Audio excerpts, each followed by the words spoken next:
Class 11 second semester Bangla শিল্প সাহিত্য আর সংস্কৃতির ইতিহাস থেকে আমাদের প্রায় প্রত্যেকটা পার্ট হয়ে গেছিল। বাকি ছিল একটাই, বাংলা ছোট গল্প এবং উপন্যাস নিয়ে যে পার্ট, অর্থাৎ কথা সাহিত্য। সেখান থেকে আমাদের মোট দুটো ক্লাস হবে, দুটো করে মোট 4টি কোশ্চেন।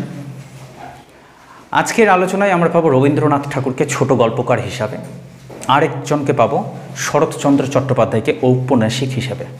ক্লিয়ার? তো প্রথমে আমরা রবীন্দ্রনাথকে দেখব কি তিনি কত রকমের ছোট গল্প লিখেছেন, ব্যাস এইটুকুই, বা তার অবদান বা তার কৃতিত্ব ছোট গল্পের ক্ষেত্রে কত। আমরা কিন্তু ছোটোবেলা থেকে রবি ঠাকুরের অনেক ছোট গল্প পড়েছি, হয়তো পুরোটা আমাদের এক সময় মানে একসাথে হয়তো মনে পড়বে না এখন এই মুহূর্তে, কিন্তু আমরা অনেকগুলো পড়েছি ছোট গল্প। এবার শরৎচন্দ্র চট্টোপাধ্যায়ের উপন্যাসের ক্ষেত্রে যদি বলি, তো তোমাদের বোধহয় এখনও পর্যন্ত উপন্যাস পড়া হয়ে ওঠেনি। পার্সোনালি যদি নিজের ইচ্ছায় পড়ে থাকো তো সেটা আলাদা কথা। যেমন ধরো দেবদাস পড়েছ, দেবদাস, শ্রীকান্ত, এগুলো তো খুবই জনপ্রিয় উপন্যাস। না পড়ে থাকলে কমপক্ষে একটু সিনেমা দেখে নিও, ঠিক আছে? তো আউটস্ট্যান্ডিং লেভেলের। তারপরে বড় দিদি, ঠিক আছে, বৈকুণ্ঠের উইল, পণ্ডিত মশাই, এগুলো অসাধারণ অসাধারণ সব উপন্যাস। উপন্যাস বা ছোটো গল্প আমরা পড়বো কেন সেটা আগে একটু আমরা বুঝে নিই। এগুলোকে বলা হয় কথা সাহিত্য, ঠিক আছে? উপন্যাস, ছোটো গল্প এরা যারা লেখে তাদেরকে বলা হয় কথা সাহিত্যিক। তো এগুলো আমরা পড়ি কেন? জীবনে আমাদের বিভিন্ন ধরনের জটিলতা আসে, বিভিন্ন মুহূর্তে বিভিন্ন অ্যাঙ্গেল থেকে আসবে, এটা তো স্বাভাবিক। যতক্ষণ জীবন আছে ততক্ষণ প্রবলেমস আছে। বাট কী হয় যে আমাদের অধিকাংশ মানুষরাই প্রবলেমে পড়েই কিন্তু মানে প্রচণ্ড চেঁচামেচি শুরু করে দিক পায় না বুঝে উঠতে যে এটা সমাধান কীভাবে করবো বা এখান থেকে বেরোও কীভাবে। তো অনেকে অনেক ভুল সিদ্ধান্ত নিয়ে নেয়। তোমরা যদি এই উপন্যাসগুলোকে পড়ো, অত্যন্ত জনপ্রিয় উপন্যাসের কথাই বলছি আমি, ভালো উপন্যাসের কথা বলছি, ভালো মন্দ দুটোই হয় আর কি, হ্যাঁ। তো সেই উপন্যাসগুলোতে দেখবা যে লেখকরা কৃত্রিমভাবে বা কল্পনার সাহায্য নিয়ে কতগুলো বিষয়বস্তুকে দাঁড় করাচ্ছে আমাদের সামনে, এবং মানুষের জীবনে যে জটিলতা, যে দ্বন্দ্বগুলো, সেগুলোকে তুলে ধরছেন, আর সেখান থেকে বেরোবার পথও তিনি বলে দিচ্ছেন। এই যে একজন মানুষ, যে রবীন্দ্রনাথ ঠাকুর, তার ৮০টি বছরকে যদি আমরা দেখতে চাই তার লেখার মধ্যে দেখো, তাকে যদি পুরোপুরিভাবে বুঝতে পারো তাহলে বুঝবা যে তুমি তোমার এই ১৬ বা ১৮ বা ২০ বছর বয়সের সাথে ৮০ বছরের অভিজ্ঞতা যোগ হয়ে যাচ্ছে। এই জন্য মানুষ বই পড়ে। উপন্যাস, একটি বড় উপন্যাস, দীর্ঘ উপন্যাসে প্রচুর মানুষের অস্তিত্বের নিয়ে আলোচনা করা হয়। দ্বন্দ্ব সংকট লেগে আছে, সেখান থেকে সমাধানের পথ বলে দিচ্ছে। তোমার আইকিউ বাড়িয়ে দেবে, তোমার দৃষ্টিকোণ বদলে রেখে দেবে উপন্যাস, ছোট গল্প, এগুলো তোমাকে মরমিয়া করে তুলবে। হৃদয় দিয়ে তুমি ভাবতে শুরু করবা, মস্তিষ্ক থেকে তুমি ভাবার চেষ্টা করবে, স্থিরতা শিখবে, ধৈর্যশীল হতে শিখবে, সহনশীল হতে শিখবে। ফলে জীবনের জন্য আমাদের এই উপন্যাস, গল্প, কবিতা, এগুলো কিন্তু অত্যন্ত প্রয়োজনের বিষয়। এবং যে যেমন দৃষ্টিকোণ থেকে দেখে, কেউ কী করে, সময় পার হচ্ছে না, বা বলে না টাইম পাস করছি, টাইম পাসের জন্য করে, কি অবসর বিনোদনের জন্য করে। কিন্তু আমার মনে হয় এখান থেকে আমরা যা শিখি তা আমাদের ব্যক্তিগত জীবনেও বড় বড় কাজ, বড় বড় সমস্যার সম্মুখীন আমরা হয়ে যেতে পারি। এই কারণে আমরা ছোট গল্পের উপন্যাসের সাহায্য নিয়ে থাকি মূলত। তো তোমাদের যে পার্ট, সেটা হচ্ছে গিয়ে প্রথম প্রশ্নটা লেখো তোমরা। বাংলা ছোট গল্পে রবীন্দ্রনাথ ঠাকুরের অবদান আলোচনা করো। বাংলা ছোট গল্পে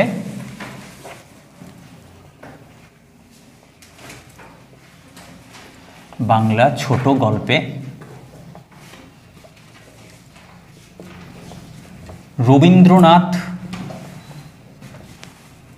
ঠাকুরের অবদান আলোচনা করো।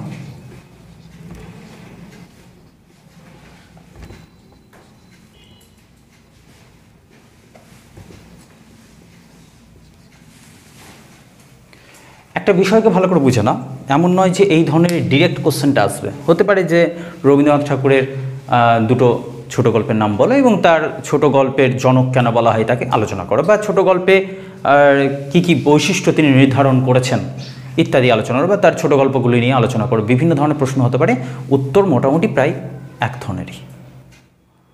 প্রথমে ভূমিকা সাজাতে হবে আমাদেরকে যে ছোট গল্প বিষয়ে। প্রথমে বলে রাখি, বঙ্কিমচন্দ্র চট্টোপাধ্যায়কে আমাদের বলা হয় সাহিত্য সম্রাট। কেন? তিনি বাংলা সার্থক উপন্যাস কিন্তু রচনা করেছিলেন প্রথম, এবার দেখো, এই বঙ্কিমচন্দ্র চট্টোপাধ্যায় যখন লিখলেন আনন্দমঠ, দেবী চৌধুরানী ইত্যাদি উপন্যাসগুলো যখন লিখলেন, সেগুলো ভীষণ জনপ্রিয় হলো। কিন্তু সেগুলো কি বলতো, দীর্ঘ আকারের গল্প, এক কথায় দীর্ঘ আকারের গল্প। যখন গল্পটা অনেক বড় হবে এবং কবিতার স্টাইলে হবে, আর সেখানে বীর রস থাকবে, যুদ্ধ টুদ্ধ থাকবে, তো সেটাকে মহাকাব্য বলা যায়। কিন্তু মহাকাব্যের মতোই বিশাল প্রেক্ষাপট নিয়ে যখন বিশাল বিস্তৃত, প্রচুর চরিত্র, প্রচুর বিষয়, প্রচুর টপিক, ঠিক আছে, ইত্যাদি অনেক কিছু যোগ হয়ে যাচ্ছে কোনো কাহিনীতে, কোনো গদ্যে, তখন সেটাকে বলা হচ্ছে উপন্যাস। এই বঙ্কিমচন্দ্র চট্টোপাধ্যায় উপন্যাসের সৃষ্টি করলেন। কিন্তু তার পরবর্তীকালে যখন রবীন্দ্রনাথ ঠাকুর বাংলা সাহিত্যে আবির্ভূত হচ্ছেন, তার কাছে একটা প্রশ্ন হচ্ছে যে ব্যক্তিগত জীবনে আমাদের ছোট ছোট অনেক কথা বাকি থেকে যায়, তা প্রকাশ্যে আসা যায় না। ধরো তুমি এখন কোথাও যাচ্ছ ঘুরতে, ধরো তুমি এখন টিউশন পড়তে আসলে, রাইট, রাস্তাতে কিছু একটা ঘটলো, কোনো অ্যাক্সিডেন্ট হতে পারে, অথবা তোমার একটু মাথাটা ঘুরছিল, তুমি ছায়ার মধ্যে গিয়ে বসলে, পাখি ডাকছে, ফুল ফুটে আছে, তোমার আধ ঘন্টা পার হয়ে গেল। এই আধ ঘন্টাতে তুমি যা দেখলে, তোমার সাথে যা হলো, এটাকে তুমি কৃত্রিমভাবে কল্পনার খাদ কিছুটা মিশিয়ে দিয়ে তুমি একটা গল্প লিখলে। দেখো, কাহিনীটা আচমকা শুরু হলো, তার পূর্বসূত্র কিছু নেই, আচমকা শুরু হলো, আবার আচমকা শেষ হয়ে যাবে। এইটাকে বলছে ছোট গল্প। যখন তুমি কোনো গল্পকে ছোট গল্প বলবা, তখন সেটার কতগুলো নির্ধারিত বৈশিষ্ট্য তোমার জানা থাকতে হবে। রবি ঠাকুর প্রথম ভেবেছিলেন যে এই ছোট ছোট মানুষের যে অভিজ্ঞতা, মানুষের যে ছোট ছোট ক্ষুদ্র ক্ষুদ্র অভিজ্ঞতাগুলো, ছোট ছোট চিন্তাভাবনাগুলো, কথাগুলো, যেগুলো তারা ব্যবহার করতে পারে না বা প্রকাশ করতে পারে না, সেগুলোকে তো একটা রূপ দেওয়া দরকার। আমি লিখব না 200 পাতার একটা বই, আমি লিখব 5 পাতার একটা গল্প, আমি লিখব 3 পাতার একটা গল্প, আমি লিখব 20 পাতার একটা গল্প। এমন ছোট গল্প মানে এই না যে ছোট আকারে ছোট, 40 পাতার একটা ছোট গল্প হতে পারে, 50 পাতার একটা ছোট গল্প হতে পারে। তো ছোট গল্পের প্রথম যদি কেউ সৃষ্টি করলো বাংলায় সার্থক ছোট গল্প, তো সেটা রবীন্দ্রনাথ ঠাকুর। তাই বলা হয় ছোট গল্পের জনক বলা হয় রবীন্দ্রনাথ ঠাকুরকে। তো তিনি কি করলেন, এত বড় একজন সাহিত্যিক হওয়ার পরেও তিনি তো, তোমরা তো জানো যে তিনি জমিদার মানুষ ছিলেন, জমিদার। তো পারিবারিক জমিদারির কাজগুলো দেখাশোনার সূত্রে তাকে বিভিন্ন গ্রামগঞ্জ এলাকাগুলোতে যেতে হতো, জমি চাষবাস, কৃষিজাত ফসল ইত্যাদি দেখাশোনা করার জন্য তাকে যেতে হতো, বা তদারকি করার জন্য যেতে হতো। ক্লিয়ার? এবার কি হতো, সেই সময় বাংলার না বিস্তৃত অঞ্চল নদী কেন্দ্রিক, তো নদীতে তিনি বোট নিয়ে যেতেন। এবার এই বোটে বা নৌকোতে তিনি ভাসমান অবস্থায় দুদিকের প্রাকৃতিক ঐশ্বর্য, দুই দিকের যে গ্রামের মানুষজন এবং তিনি যেখানে গিয়ে থাকতেন সেখানকার মানুষজন, এলাকা, সমাজ, রাজনীতি, আধি ভৌতিক বিষয়, তার সাথে কিছু অদ্ভুত ঘটছে ইত্যাদি বিভিন্ন ধরনের চিত্রকে নিয়ে যখন তখন তিনি কবিতা লিখতে শুরু করেছেন। এবং সেই কবিতাগুলোরই বিষয়বস্তু তার মাঝে, তার মনের মধ্যে যখন অনেক বেশি ফেনা তুলে দিয়েছে, তখন সেই রাশিকৃত সেই স্তূপগুলোকে তুলে নিয়ে তিনি একটা গল্পের আকার দান করেছেন। তোমরা যে গল্পগুলো তার পড়ছো না, সেই গল্পগুলোর সূত্র কোথাও না কোথাও তার কোনো না কোনো কবিতার মধ্যেও আছে।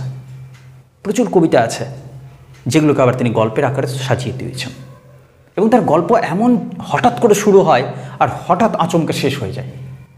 এটাকে তিনি বলছেন ছোট গল্প, যেটার বহু দিক থাকবে না, অনেক অনেক দিক আছে এরকম ব্যাপার না, অনেক চরিত্র আছে এরকম হবে না, মাত্র 2-1টা চরিত্র থাকবে, 2-1টাই চিন্তা থাকবে, একটা দিক প্রবাহ থাকবে, এবং আচমকা শুরু হয়ে আচমকা শেষ হবে, মাঝখানে একটা দ্বন্দ্ব তৈরি করবে, আর যে পাঠক তার মনে একটা অতৃপ্তি থেকে যাবে, বারবার মনে হবে এরপরে কি হলো।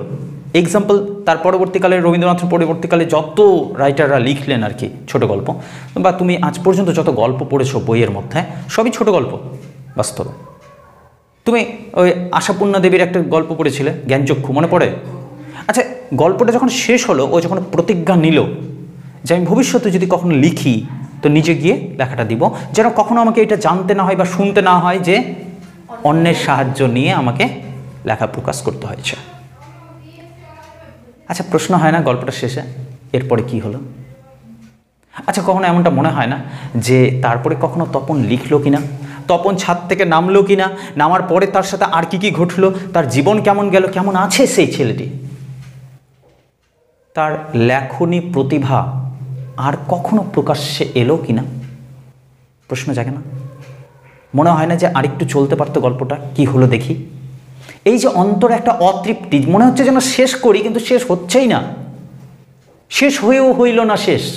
রবি ঠাকুর বলছেন, কি বলছেন ছোট গল্পের সংজ্ঞা কেমন হতে হবে? ছোট গল্প বলছে ছোট প্রাণ ছোট কথা, ছোট ছোট প্রাণ ছোট ছোট কথা। কত বাদ থেকে চাই আমাদের ব্যক্তিগত জীবনে, ছোট ছোট দুঃখ ব্যথা, নিতান্তই সহজ সরল, সহস্র বিস্তৃতি রাশি, মানে জীবনে কত রাশি রাশি কথা, তার মধ্যে থেকে প্রত্যহ যেতেছে ভাসি, ভেসে যাচ্ছে জীবন স্রোতে কত কথা, তারই মাত্র 2-4টি অশ্রুজল নিয়ে লিখতে হবে এই ছোট গল্প।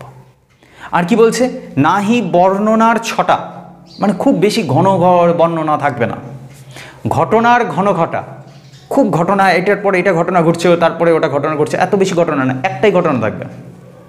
নাহি তত্ত্ব নাহি উপদেশ, না তো গভীর তত্ত্ব, ভাষণমূলক কথা, উপদেশমূলক কথা, এত থাকবে না, কোনো উপদেশও থাকবে না, কেবল অন্তরে অতৃপ্তি রবে, অন্তরে কেবলমাত্র একটা অতৃপ্তি থাকবে, মানে কমপ্লিট হচ্ছে না এইরকম ব্যাপার, একটা অতৃপ্তি থেকে যাবে, সাঙ্গ করি মনে হবে, মানে শেষ করি ইচ্ছা করবে, শেষ হয়ে হইল না শেষ, শেষ হয়েও মনে হবে যেন হচ্ছে না শেষ, আরেকটু চললে ভালো হতো। এই অতৃপ্তিটা যদি থাকে গল্পের শেষে, তাহলে সেটাকে বলা হবে সার্থক ছোট গল্প। তো এই রবীন্দ্রনাথ সম্পর্কে তাহলে কি কি কথা লিখতে হবে এইখানে ভূমিকাতে দেখি। এক, তথ্য শব্দ দেখো, জমিদারি, লেখো জমিদারির কাজ বা জমিদারির কাজ লেখো। নেক্সট তথ্য দিতে পারো ক্ষুদ্র ক্ষুদ্র অভিজ্ঞতা,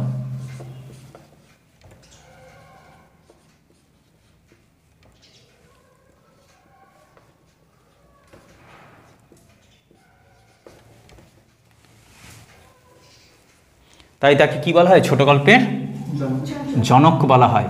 এবং ছোট গল্পের তিনি কয়েকটা বৈশিষ্ট্যও দিয়েছেন, বৈশিষ্ট্য,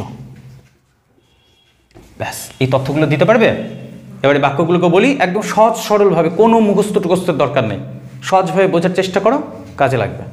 কারণ আমাদের যে লাস্ট ক্লাসটা হবে সেকেন্ড সেমিস্টারের, সেই টপিকটাও হবে এই রকমভাবে যে অমুক ছোট গল্পটি ছোট গল্প হিসেবে সার্থক কিনা আলোচনা করো। ভালো করে খেয়াল করো, গল্পের মধ্যে চরিত্ররা থাকে, তো চরিত্র নিয়ে এক ধরনের কোশ্চেন হয়েছে, গল্পটির নামকরণ কতটা সার্থক সেটা নিয়েও হয়েছে।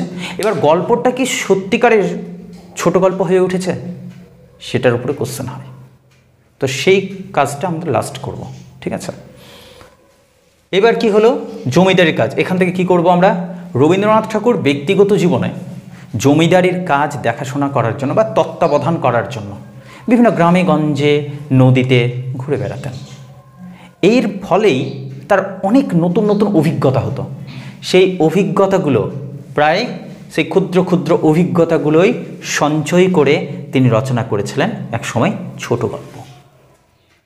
বিভিন্ন সময় বিভিন্ন পরিস্থিতিতে তিনি তাকিয়ে দেখেছেন যে রকমের সমস্যার দিকে বা পরিবেশের সঙ্গে, তো সেই পরিবেশ বা সেই সমস্যাগুলোকেই তিনি ছোট গল্পের বিষয়বস্তু করে তুলেছেন। এই জন্যই ছোট গল্পের সৃষ্টিকর্তা বা সার্থক বাংলা ছোট গল্পের রচয়িতা হিসেবে তাকেই ধরা হয়, তাই তাকে বলা হয় ছোট গল্পের জনক। তিনি এই ছোট গল্পের সংজ্ঞা হিসেবে বলেছেন বা যা যা বৈশিষ্ট্য হওয়া উচিত ছোট গল্পের, তার ক্ষেত্রে তিনি কী কী বলেছেন একটু কবিতাটা পড়ে শোনালাম, তোমরা সার্চ করে দেখতে পারো। তোমরা শুধু গুগলে সার্চ করবা যে ছোট প্রাণ ছোট কথা ছোট ছোট দুঃখ ব্যথা, এইটুকু সার্চ করলে ডিটেলস দিয়ে দেবে পুরো কবিতাটা। ভালো কবিতা, মিষ্টি কবিতা। তো সেটাকে তুমি এখানে ব্যাখ্যা করে মাত্র দুটো কথা বললেই চলবে। কি বলবা? কমন কথা, যে এই ছোট গল্পের প্রধান বিষয়ই হবে ক্ষুদ্র ক্ষুদ্র কতগুলো অভিজ্ঞতা। না তো সেখানে খুব তত্ত্ব থাকবে, না তো উপদেশ থাকবে, না তো খুব বর্ণনা থাকবে, না তো অনেক চরিত্র থাকবে, ঘটনার ঘন ঘটা থাকবে না, কেবল একটা অতৃপ্তি থাকবে পাঠকের মধ্যে। মনে হবে যেন শেষ হওয়ার পরেও শেষ হচ্ছে না, তার প্রশ্ন থেকে যাবে, মনে একটা অতৃপ্তি থেকে যাবে। এগুলোই হচ্ছে ছোট গল্পের প্রধান বৈশিষ্ট্য। ক্লিয়ার? এইবারে আমরা আলোচনা করব যে তার ছোট গল্পগুলো যে তিনি রচনা করেছিলেন, অনেক ছোট গল্প, সেইগুলোকে ডিভাইডেড করি আমরা বিভিন্ন শ্রেণীতে। যেমন ধরো কিছু, এখানে এবার আমরা করব শ্রেণী, ছোট গল্পের শ্রেণী। তিনি এক ধরনের ছোট গল্প লিখেছিলেন যেটাকে বলা হয় পারিবারিক বিষয় নিয়ে। পারিবারিক বিষয় নিয়ে তিনি কয়েকটা লিখলেন। আচ্ছা, এরপরে সামাজিক লিখলেন, সামাজিক। আবার লিখেছেন তিনি রাজনৈতিক,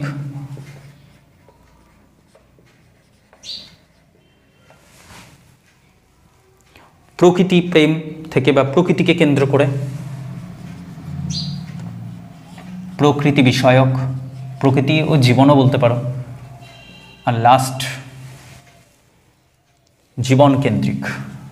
জীবন কেন্দ্রিক বললে একটু টাফ হয়ে যাবে ব্যাপারটা, মনস্তাত্ত্বিক বললে বেটার হয়। যাই হোক, লেখো জীবন কেন্দ্রিক।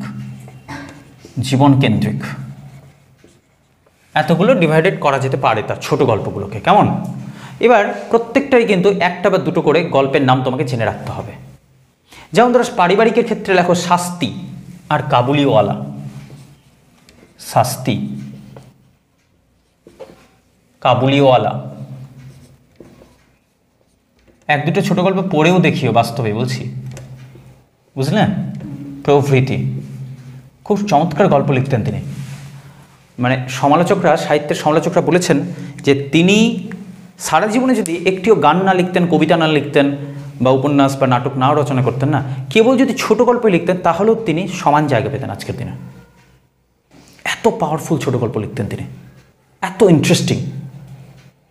আর ওখানকার ছোট গল্প তুমি পড়াটা শুরু তো করবা ঠিক, শেষ করার পর তোমার ছটফট হয়ে যাবে, মনের মধ্যে একটা ছটফটানি থাকবে যে আর একটু চললে ভালো হতো এই বিষয়টা।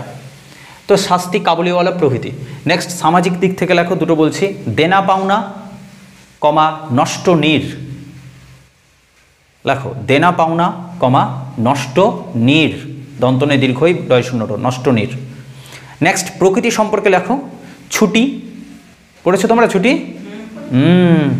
ছুটি প্রকৃতি কেন্দ্রিক, সমাপ্তি, শুভা। শুভা তো পড়েছো নিশ্চয়ই, সম্ভবত 8-এ পড়েছো শুভা। ওই যে বোবা মেয়ে শুভাসিনী, মনে পড়ে? সেই শুভা মনে পড়ছে না? 8-এ পড়েছো, 8-এ। শুভা নামে একটি মেয়ে ছিল, দুটো গরু ছিল তার, ঠিক আছে? তারপরে তাকে গ্রাম থেকে চলে যেতে হয় শহরে, তার বাবা বিয়ে দিয়ে দেয় কলকাতাতে নিয়ে গিয়ে। মেয়েটা বোবা ছিল।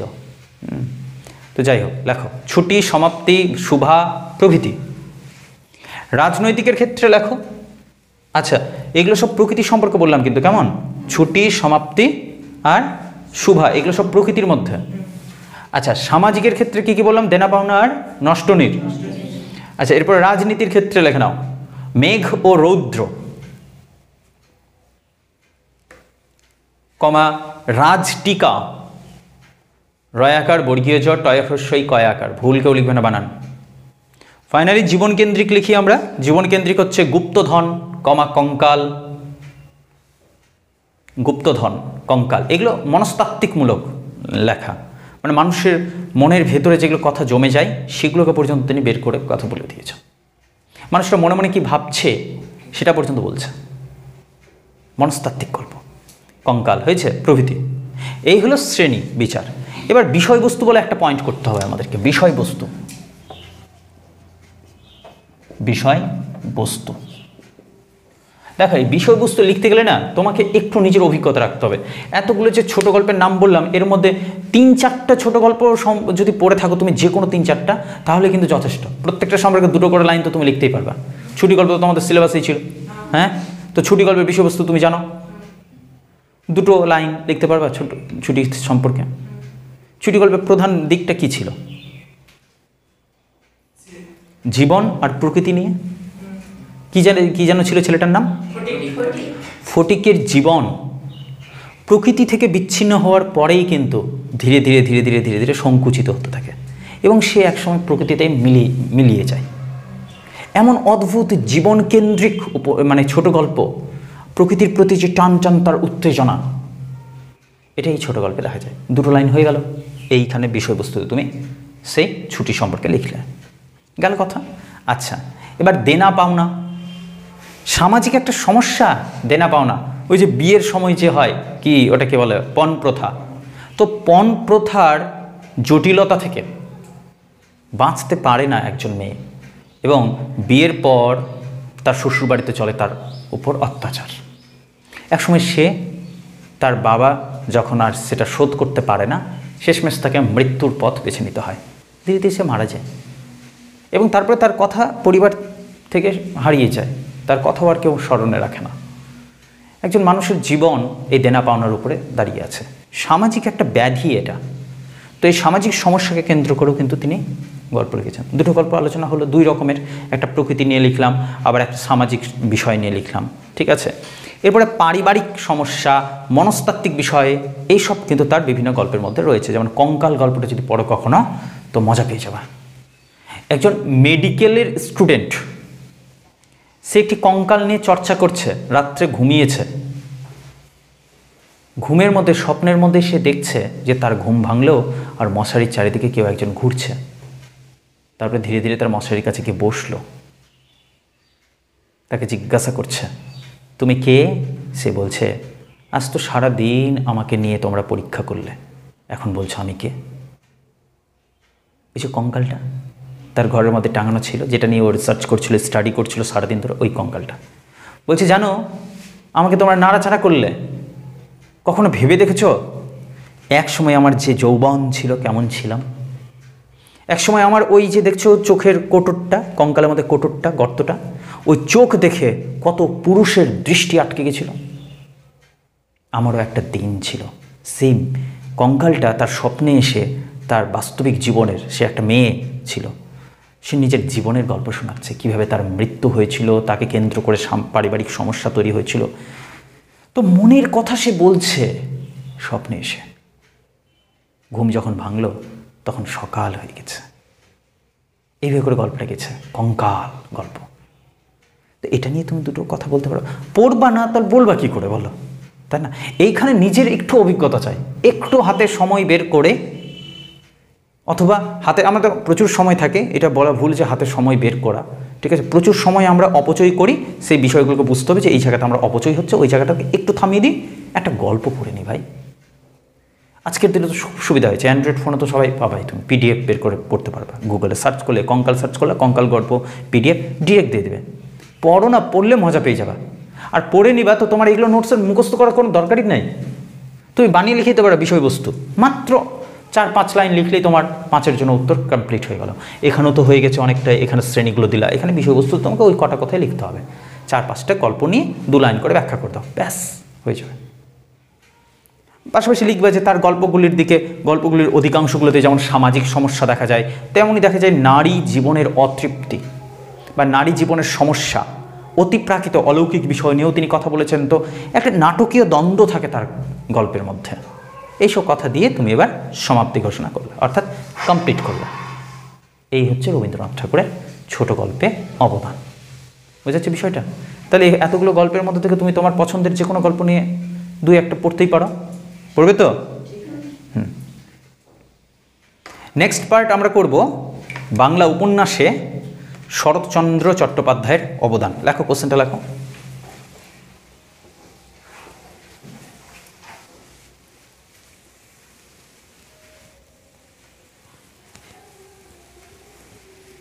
বাংলা উপন্যাসে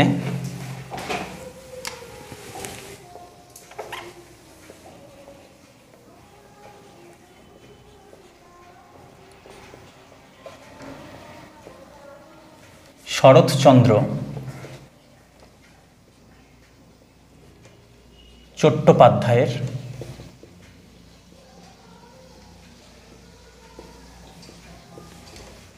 অবদান লেখো। সেম, এখানেও 5-এর কোশ্চেন এটা, এবং প্রসেসটা একই রকম। বাংলা সাহিত্যের উপন্যাসে যদি পথ প্রদর্শন করেছিল কে? না, বঙ্কিমচন্দ্র চট্টোপাধ্যায়। উপন্যাসের পথ প্রদর্শন করেছিল বঙ্কিমচন্দ্র চট্টোপাধ্যায়। তারপরে কিন্তু বাংলা সাহিত্যে উপন্যাস লিখতে শুরু করলেন রবীন্দ্রনাথ, শরৎচন্দ্ররা সবাই মিলে। তো এই উপন্যাসের ক্ষেত্রে না, এই 3 জনের মধ্যে জনপ্রিয় এবং অত্যন্ত গুরুত্বপূর্ণ তোমাদের জন্য প্রশ্নটা হচ্ছে শরৎচন্দ্র চট্টোপাধ্যায়। সে কথা লিখতে হবে এখানে যে বাংলা সাহিত্যের একদম আকাশে, বাংলা সাহিত্যের আকাশে উজ্জ্বল 3 জ্যোতিষ্ক, বঙ্কিমচন্দ্র চট্টোপাধ্যায়, রবীন্দ্রনাথ ঠাকুর, শরৎচন্দ্র চট্টোপাধ্যায়। ঠিক আছে, উজ্জ্বলতম জ্যোতিষ্ক তিনটি।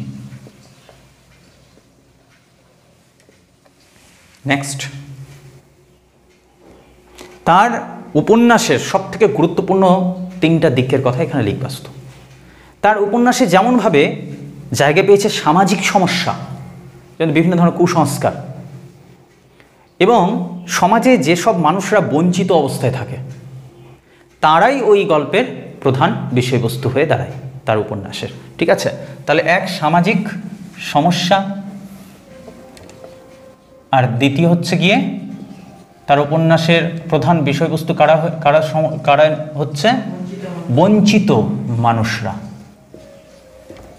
পাশাপাশি তার উপন্যাসের একটি বিশেষ দিক হলো দাম্পত্য প্রেম বা দাম্পত্য সম্পর্ক অথবা প্রেমকে তিনি বিভিন্নভাবে দেখতে চেয়েছেন তার উপন্যাসে, বিভিন্ন অ্যাঙ্গেল থেকে।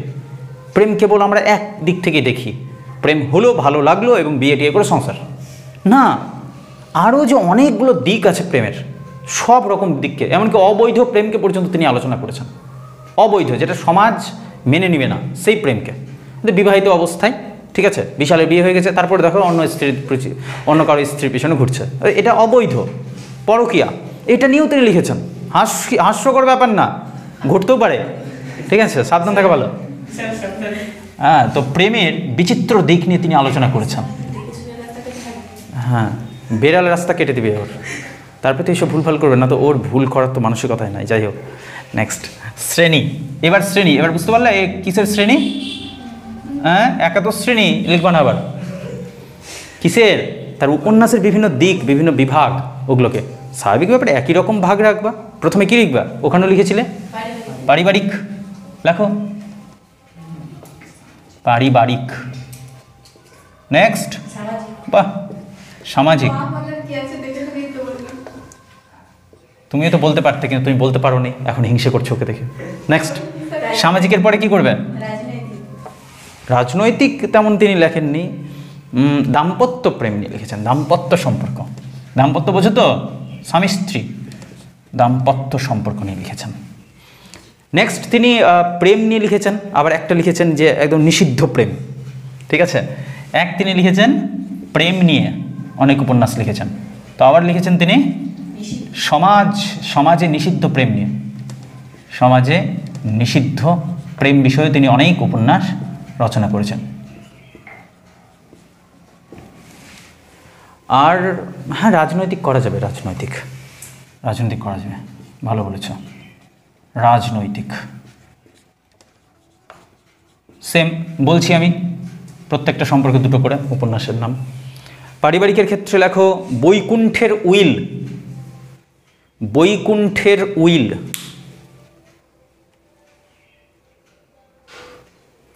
হয়েছে, কমা, পণ্ডিত মশাই। পণ্ডিত মশাই, মশাই বানের ম, তালব্য শয় আকার, হ্রস্বই প্রভৃতি। নেক্সট, দাম্পত্য থেকে লেখো, সামাজিক আছে, সামাজিক উপন্যাসের ক্ষেত্রে লেখো পল্লী সমাজ, কমা, বামুনের মেয়ে। পল্লী সমাজ, কমা, বামুনের মেয়ে।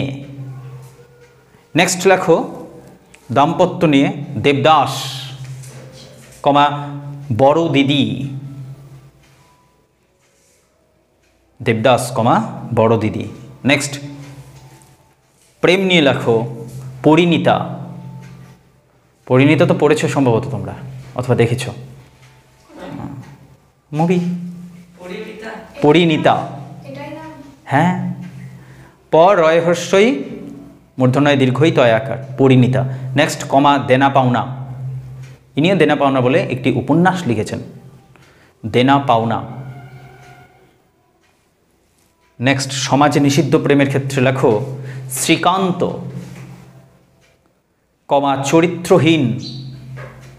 এই উপন্যাসগুলো অবশ্যই তোমাদের পড়া খুব দরকার, ঠিক আছে?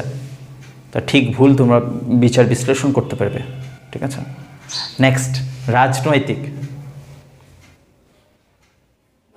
পথের দাবি, মনে পড়লো কিছু? কোথায় পড়েছিলে? টেনে পড়েছিলে? হ্যাঁ, টেনে, এবার ঠিক আছে। হ্যাঁ, তো পথের দাবির একটা ছোট্ট পার্ট পড়েছিল শুধুমাত্র তোমরা, নিমাই বাবু, মনে পড়ছে? আর কি যেন জগদীশবাবু নাকি অপূর্ব, হ্যাঁ। তো এই যে পার্ট পড়েছিল তোমরা, এই তো তোমাদের স্মৃতি ফিরে এসেছে বলে।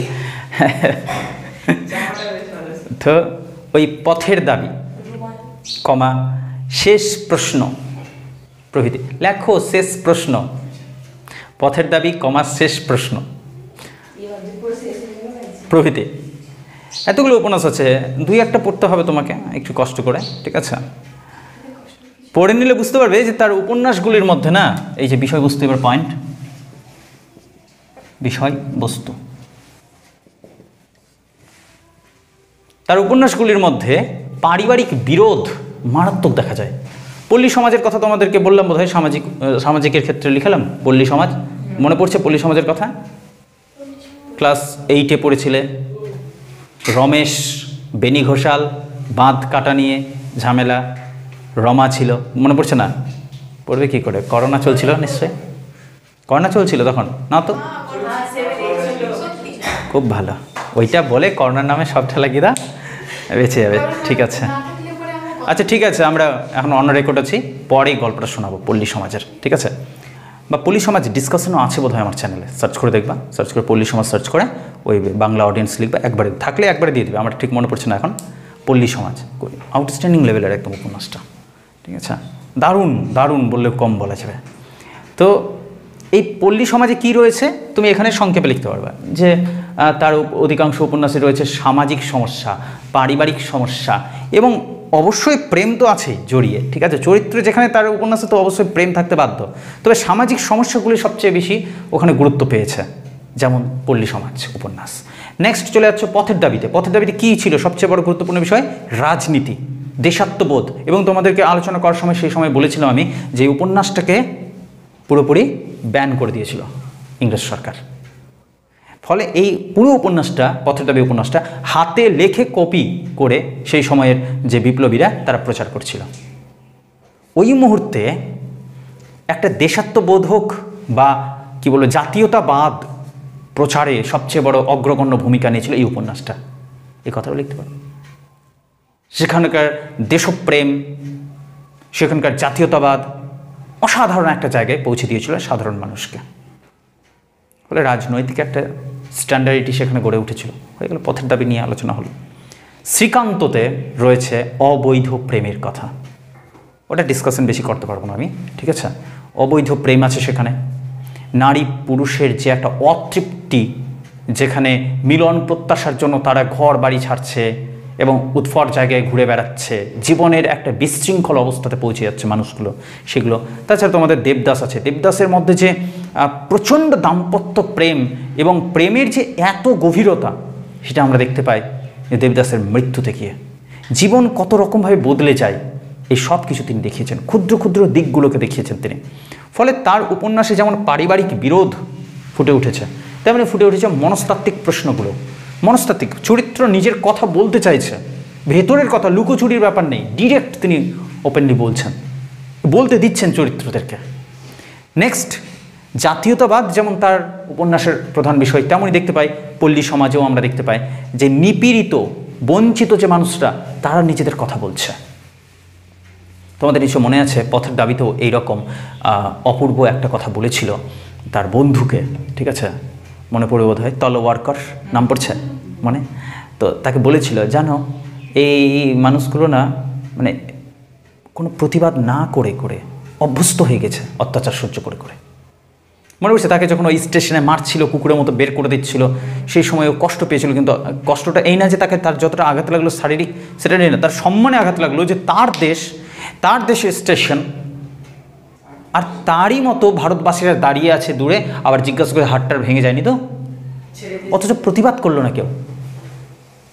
এই ভারতবর্ষের মানুষের যে এই দুরবস্থা, এটা দেখে তার খুব কষ্ট হয়েছিল। তো এই নিপীড়িত মানুষদের হয়ে তিনি কথা বলেছেন উপন্যাসে। এই তো 4-5টা লাইন লিখলেই যথেষ্ট, ছোট্ট পার্ট, কিন্তু এটা তোমার নিজের অভিজ্ঞতার উপর আমি ছেড়ে দিলাম। আজকের দিনে খুব সুবিধা, তুমি এখানকার যে কোনো উপন্যাস সম্পর্কে যদি দেখো যে না পড়তে আমার সময় লাগছে বা বই দরকার বা ইত্যাদি বিভিন্ন সমস্যা হচ্ছে, তাহলে কমপক্ষে ইউটিউবে গিয়ে যে কোনো চ্যানেলে তুমি চলে যাও, সো সার্চ করো উপন্যাসটা, দেখবে কিছু না কিছু কথা আছে, 10 মিনিট হোক, 15 মিনিট হোক, 20 মিনিট হোক, যতক্ষণ তোমার মন স্থির থাকে, ভালো লাগছে শুনতে, তো শোনো। শুনেও তো কিছু করা যাবে, মানে কিছুই করছি না, পড়ছিও না, শুনছিও না, তো ঠিক আছে, পড়াতে যখন তোমার এত সমস্যা, তো শুনে নিয়েও তো কিছু করা যেতে পারে। কিছুটা সুযোগ সুবিধা নাও, ইন্টারনেটের একটা সদ্ব্যবহারও তো আছে, সেটাকে করো। ঠিক আছে, নেক্সট ডে আমরা আরও 2টো পার্ট করব এই উপন্যাস থেকে, ঔপন্যাসিক নিয়ে, তারপরে আমাদের শেষ হয়ে যাবে কাজ। কেমন?